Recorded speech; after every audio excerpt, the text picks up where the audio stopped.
Welcome, everyone, to the Apoco-Larry podcast. I'm Steve, and his name is... Lawrence, not of Arabia, of Edmonton. Edmonton. I still have the camels and everything, but Yeah. I run around yelling, "No mercy!" No mercy. Take this. Is it no mercy or no survivors that he yells? I don't remember. Means the same thing, but yeah, I don't remember this. Yeah. Okay. Well, on to someone that did gallivant around the country, Absalom.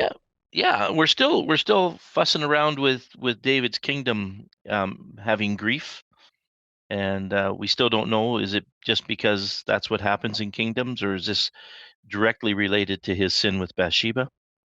But there's nothing that says it's directly related to Bathsheba. So let's just say this is what happens in kingdoms. Yep. Okay. So, Stephen, as you set up your kingdom, you have to realize that these things could happen to you. Yes, that's right. It is a word. Go ahead. I was going to say it's a word to be wary of the pitfalls. It is. And this is another story of Joab, the slightly confusing character in all of David's stories. So here we go. Okay. Verse 1 of chapter 14. Joab, son of Zeruiah, knew that the king's heart longed for Absalom. So Joab sent someone to Tekoa and had a wise woman brought from there. He said to her, "Pretend that you are in mourning. Dress in mourning clothes, and do not use any cosmetic lotions. Act like a woman who has spent many days grieving for the dead. Then go to the king and speak these words to him." And Joab put the words in her mouth. When the woman from Tekoa went to the king, she fell with her face to the ground to pay him honor. And she said, "Help me, your majesty." The king asked her, "What is troubling you?" She said, "I am a widow, and my husband is dead. Your servant, had 2 sons. They got into a fight with each other in the field, and there was no one there to separate them. One struck the other and killed him. Now the whole clan has risen up against your servant. They say, 'Hand over the one who struck his brother down, so that we may put him to death for the life of his brother whom he killed. Then we will get rid of the heir as well.' They would put out the only burning coal I have left, leaving my husband neither name nor descendant on the face of the earth." Yeah, it's interesting, that Joab told her exactly what to say. So everything that she's gone and told David here is a complete fabrication, right? This is a story they made up. Right. It's also interesting that they said, "We'll kill him and get rid of the heir." So it sounds like even the people in his story are deceiving, are grasping for something that they shouldn't have. But anyway, it is just a story. They're just trying to provoke David. The king said to the woman, "Go home, and I will issue an order on your behalf." But the woman from Tekoa said to him, "Let my lord the king pardon me and my family, and let the king and his throne be without guilt." The king replied, "If anyone says anything to you, bring them to me, and they will not bother you again." Yes, and as we know, if they bring them to David, they will not bother anyone again. Yes, that had a little weight behind it. He wasn't like Saul, where Saul would continually throw spears at everybody and miss.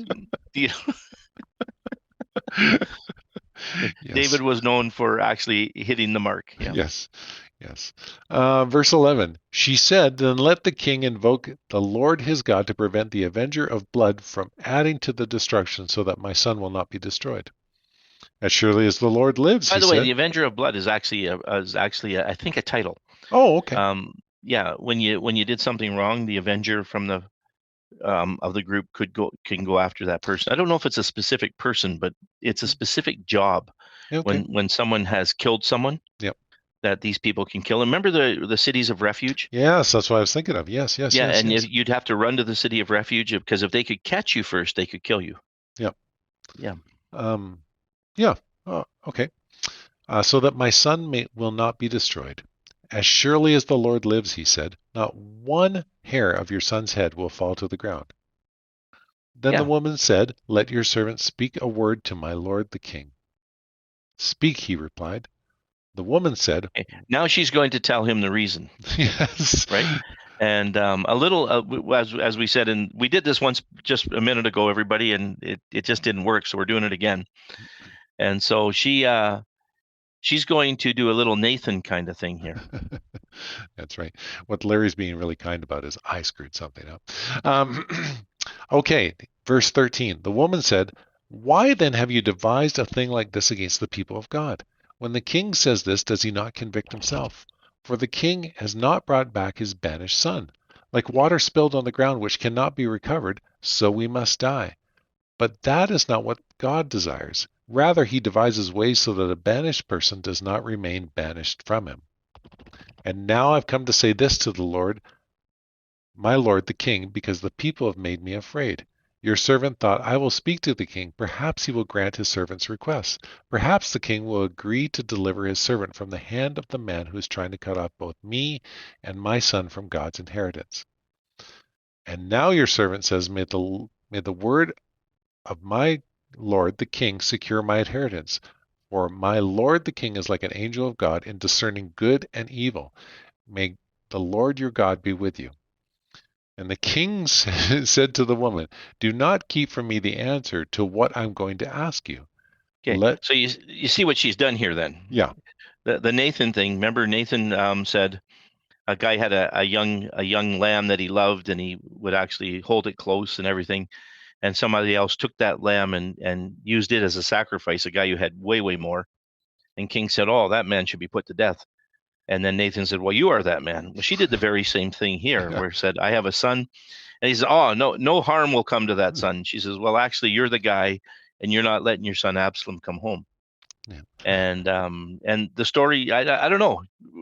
You were saying the story seems to work on David every time. They figured out his flaw.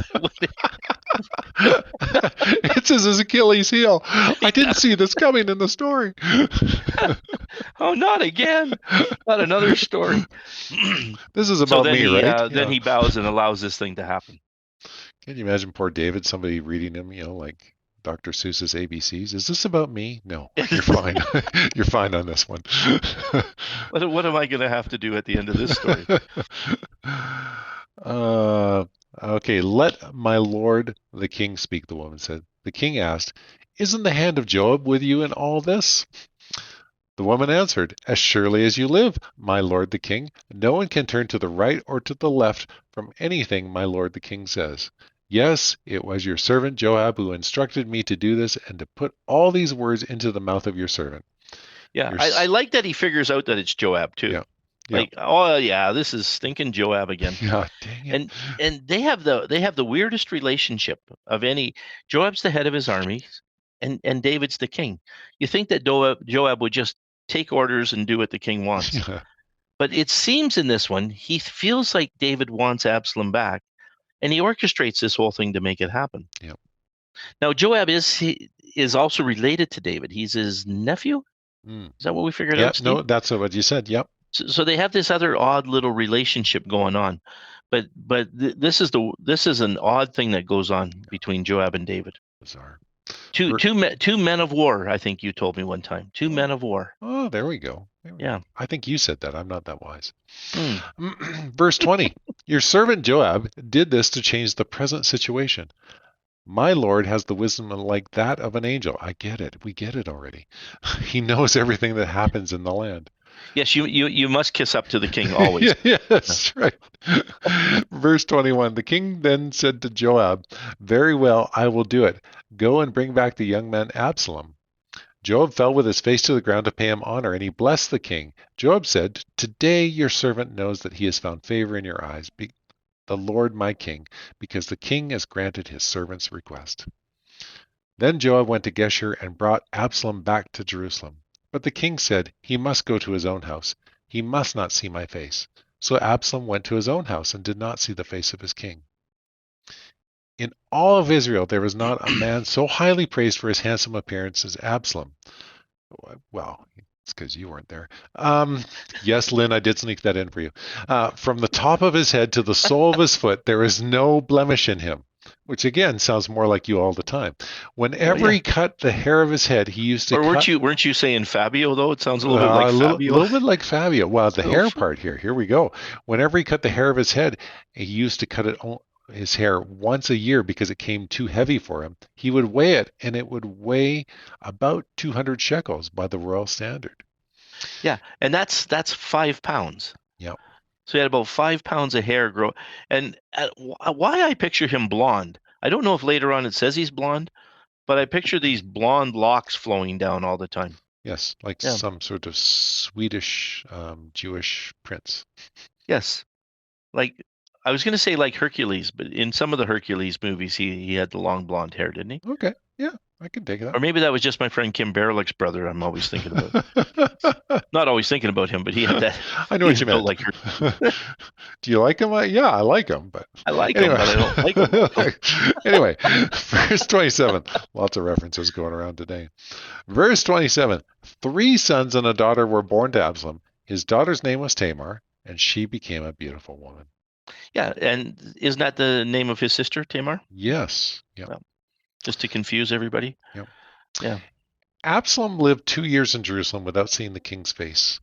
Then Absalom sent for Joab in order to send him to the king, but Joab refused to come to him. So he sent a second time, but he refused to come. Then he said to his servants, Look, Joab's field is next to mine, and he has barley there. Go and set it on fire.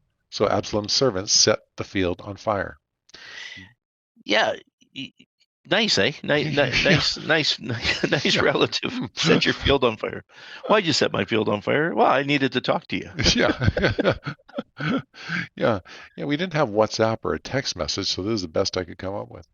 Um, Verse 31. Then Joab did go to Absalom's house, and he said to him, Why have your servants set my field on fire? Absalom said to Joab, Look, I sent word to you and said, Come here so I can send you to the king to ask why have I come to Geshur? Why have I come from Geshur? It would be better for me if I was still there. Now then, I want to see the king's face, and if I am guilty of anything, let him put me to death. So Joab went to the king and told him this. Then the king summoned Absalom, and he came in and bowed down with his face to the ground before the king, and the king kissed Absalom. Yeah, and you would think, and they lived happily ever after. Mm-hmm. But it doesn't happen quite like that, you know. But Joab wanted to help David here, and in this whole chapter, in a very slow way, made that come to pass. Yeah. And he did. Joab always seemed to do right by the king. Yeah. And why David grew to not like him, I'm not really sure. Yeah. Mm. So, Crazy story in many yeah, ways, but this is just David's house, and this is how things work. yeah. Maybe make people feel better about their own families to know that Yeah. that this man of God had ridiculous things going on in his family Yes. life. Yeah, Yes. Yes. Yes. We've recorded this dysfunction so that you'll understand your own. yeah, yeah. Oh, my friend, thank you for that. That was fantastic. What a great insight into David, Joab, and Absalom's relationship and all the things that went on in the kingdom, and sets the table for proceeding or the chapters coming on. So, thanks again. Folks, we are so thankful that we get to do this for you, and we enjoy it so much. We'll just a little programming note. We're going to take a little break for the next couple of weeks as we both travel, and then we'll come back and we'll continue on in our journey in 2nd Samuel. So until next time, I was Steve, he was Larry, and this was the Apoco-Larry podcast.